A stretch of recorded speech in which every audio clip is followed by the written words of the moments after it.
Il est 7h13 à l'émission que l'Outaouais se lève. Vous l'entendez tous les lundis, tous les jeudis sur nos ondes. À cette heure-ci, il est un professeur avocat en droit constitutionnel. Il est aussi le maître de la citation philosophique de l'émission et très certainement le plus grand champion de la référence littéraire. Mesdames et messieurs, voici Frédéric Bérard. Ah, Michel, toujours. Tu me surprends à chaque fois. Je sais pas comment tu fais, mais tu repousses les limites. À chaque fois que tu frappes la balle, elle roule dans le stationnement une fois. Encore plus loin à chaque fois. T'as passé un beau week-end malgré tout, mon Fred? Oui, à titre personnel. Mais écoute, j'ai de la difficulté à faire abstraction entre cette même vie personnelle et ce qui se passe en ce moment en Ukraine, puis d'un point de vue plus géopolitique. Tu sais quoi, hier au hockey, avec les gars dans la chambre, là, avec une gang de boys, on était là, nous autres, en train d'attacher nos patins, puis tu sais qu'on est des gars qui parlent pas toujours de politique, mais il y a quelqu'un qui a dit, comprenez-vous, les gars, qu'on est chanceux de pouvoir jouer au hockey à soir, nous autres? Ah, ça, c'est beau, ça. T'sais? C'est beau parce que écoute, c'est exactement le genre de truc que j'allais dire. La chance qu'on a actuellement, puis ça peut changer, là, donc on en profite. Puis je pense pas que ça va changer demain matin, là, je veux pas stresser personne, mais on vit dans une société qui a cette chance-là, justement, de pouvoir continuer à faire nos activités, nos loisirs.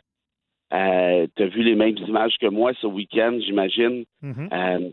La population, en tout cas une portion appréciable, je sais pas, mais une portion de la population de Kiev qui est cachée dans les métros pour éviter les bombardements avec les animaux. Il y en a d'autres qui se sauvent vers la Pologne avec leur animal de compagnie. C'est affreux, là, ce qui est en train de se produire d'un point de vue humain. On a vu aussi des attaques russes envers des civils. Des avions qui ont lancé des, je sais pas comment on appelle ça, là, des mini-missiles, disons ça comme ça, sur des blocs appartements, puis t'entends les enfants pleurer. C'est ça. Donc, c'est difficile faut continuer à vivre notre vie, là. On en a une à vivre, puis on a des choses à faire. Mais de faire abstraction totalement de ce qui se passe là-bas, moi, je trouve ça pénible. Puis j'espère aussi qu'on est capable de retenir la leçon dans un sens, parce que, bon, évidemment, la situation d'Ukraine est très différente de la situation canadienne, mais le populisme, ça existe partout. Il y a des graines de populisme qui poussent ici et là, et en Occident et ailleurs. Le Canada fait pas exception de ça. On sait ce qui se passe aux États-Unis. On sait qu'actuellement, Trump reviendrait comme une balle, s'il le souhaitait, en 2024, selon du moins les sondages aujourd'hui. Et puis moi, je peux pas m'empêcher de penser que si Trump avait été là, au moment où on se parle, imagine l'espèce de triangle américain, russe, Chine, parce qu'on sait que Poutine tient Trump par on sait quoi. On sait que Poutine est intervenu dans les élections présidentielles de 2016 en faveur de Trump, et depuis ce temps-là, on sait qu'il le tient par, je le répète, on sait quoi. Et donc, de ce fait-là, imagine juste ce triangle-là. Puis je veux pas être trop négatif ce matin, mais ce que j'essaie de dire avec ça, c'est que ceux qui pensent que c'est loin l'Ukraine, puis ça nous touche pas, je suis pas si sûr que ça. On a 1,3 million d'Ukrainiens, de gens de Canadiens d'origine ukrainienne au Canada, déjà là, dont la vice-première ministre Freeland. Et en plus de ça, faut pas oublier que si ça empire comme conflit, c'est un peu tout le monde qui va être impliqué très directement. Et puis même si on ne l'était pas directement, il y a quand même une question de solidarité envers ce qui se passe en ce moment. Tu avais parlé beaucoup d'atteintes et d'attaques à la démocratie. Tu en as parlé beaucoup dernièrement. Puis c'est un petit peu ça qu'on voit. Puis j'ai été surpris d'apprendre que, tu sais, on pense, nous autres, au Canada, puis on est beaucoup, puis les Américains, nos voisins, que on est sur une planète démocratique, mais dans le fond, la démocratie, là, Frédéric, c'est une goutte dans l'océan presque. Il y a très peu de pays qui sont démocratiques. Puis il faut défendre ça, oui, mais c'est pas facile là, face à un mouvement comme ce qu'on voit de protestation, de remise en question, chez nous comme ailleurs. Là. Écoute, t'as tellement raison. La démocratie puis l'État de droit. Hein, l'État de droit, c'est quoi? C'est une seule loi pour tous. On respecte la Constitution, on respecte la loi. La démocratie est fondée sur un État de droit. Si t'as pas d'État de droit, t'as pas de démocratie sérieuse. Et une petite anecdote peut-être qui va te faire rire. Le premier livre que j'avais écrit, c'était en 2014. Donc, ça fait bientôt 10 ans. Et l'éditrice, elle dit, elle m'appelle, elle dit, j'ai trouvé le titre du livre. Je dis, vas-y, c'est quoi? Elle dit, c'est la fin de l'État de droit. J'ai dit, ben non, je ne vais pas écrire un livre qui s'appelle La fin de l'État de droit. Je vais passer pour un guignol. Les gens vont rire de moi. Je vais perdre toute crédibilité. Elle dit, non. Elle dit, c'est ce que tu dis. Ton livre parle de la fin de l'État de droit. C'est ça qui est écrit. Donc, c'est ça le titre. Puis je voulais rien savoir, Michel, je te dis. On s'est obstiné, puis c'est rare que je m'obstine avec les éditeurs parce qu'évidemment, ils connaissent leur job 1 million de fois mieux que moi.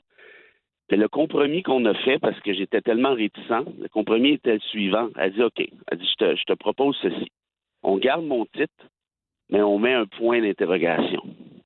Ouais. J'ai dit, OK, ça marche. Et tu vois, 10 ans plus tard, je suis en train d'écrire le tome 2, si tu veux, la suite plutôt, et je ne mettrai pas de point d'interrogation. Ouais. Parce que... Tu mettras un point d'exclamation. Peut-être 3 même. Oui. Parce que, rappelle-toi, hein, pas plus tard qu'à l'année passée, le 6 janvier 2021, c'est un président sortant des États-Unis qui a lancé une attaque contre l'enceinte législative, donc représentant la démocratie américaine par excellence, c'est-à-dire le Capitole. Et ce gars-là va se représenter aux élections de 2024. Et il risque de gagner. Selon tous les sondages, il passe comme une balle. Puis rappelle-toi, je t'ai parlé de l'analyse d'un gars qui s'appelle Thomas Ivan, puis il est dans une espèce de groupe de 150 experts américains qui prédisent, la victoire de Trump, mais aussi une guerre civile aux États-Unis et potentiellement une dictature d'extrême droite qui va être installée d'ici 2030. J'avais mis ça sur ma page Facebook. Je pense que je t'en avais parlé il y a de ça quelques semaines. J'ai des frissons à penser, de penser que ça peut arriver. Voyons donc. C'est fou, puis tu vois, lui, ce qu'il dit, il commence son texte comme ça, puis ceux qui veulent le lire, le texte a été publié dans le Globe and Mail et dans le New York Times, donc ce sont des médias sérieux, et je l'ai mis sur mon Facebook, sur mon Twitter. Et lui, il dit justement, d'entrée de jeu, dans son intro, il dit, je sais que ça a l'air gros de dire ça, mais à toutes les fois qu'il y a un régime qui a planté à l'échelle de l'humanité, en tout cas, dans les décennies récentes, on se dit toujours ça. Voyons donc, ça peut pas arriver. Puis rappelle-toi dans le temps d'Hitler, rappelle-toi la Pologne, rappelle-toi la Tchécoslovaquie. En rapport à la Tchécoslovaquie, tout le monde dit OK, c'est pas grave, là, il y a eu une entente avec le Royaume-Uni, OK, ça va aller, c'est correct.